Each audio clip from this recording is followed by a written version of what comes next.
ভারতীয় এবং দেশি পোশাকের দোকান বসুন্ধরা তৃতীয় লেভেলের স্টাইল ইকো শোরুমে 2023 সালে সর্বশেষ ভারতীয় পোশাক দোকানে ওঠানো হয়।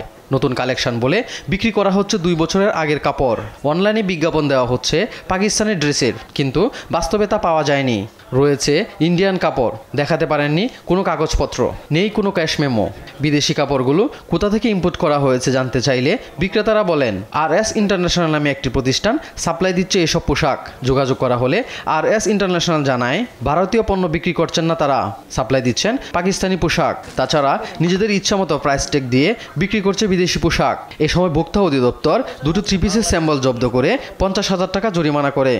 আমরা দীর্ঘক্ষণ এখানে অপেক্ষায় ছিলাম, দেখাতে পারেন না। ওনার ট্যাগে যে RS ইন্টারন্যাশনাল উল্লেখ ছিল, ওনার সাথে ওনার প্রদত্ত নাম্বার মোবাইল থেকে আমার কথা বলেছি, লাউডে আপনারা শুনেছেন। উনি বললো যে ওনার কাছে ইন্ডিয়ান বিক্রি করেন না, পাকিস্তান বিক্রি করেন। উনি স্পষ্টত বলেছেন, বাট ওনার শোরুমে সব হলো ইন্ডিয়ান ট্যাগের পোশাক। আলবেলি পোশাকের বিপণীতেও একই চিত্র। বিদেশি পণ্য বিক্রি করা হলেও পাওয়া যায়নি কাগজপত্রের সত্যতা। 4,500 টাকা 3 পিস বিক্রি করা হচ্ছে 14,900 টাকায়। দুটি বিপণীকে রবিবারে কাগজপত্র ভোক্তা অফিসে জমা দেওয়ার কথা বলা হয়েছে।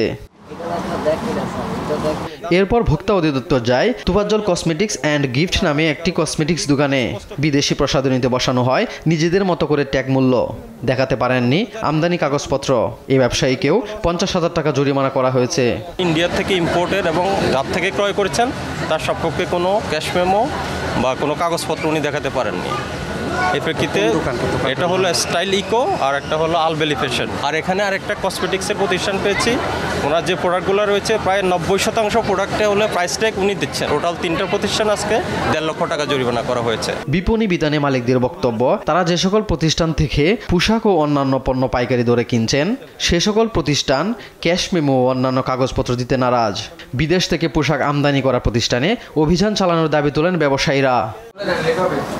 AH হিমেল, দেশ টিভি, ঢাকা।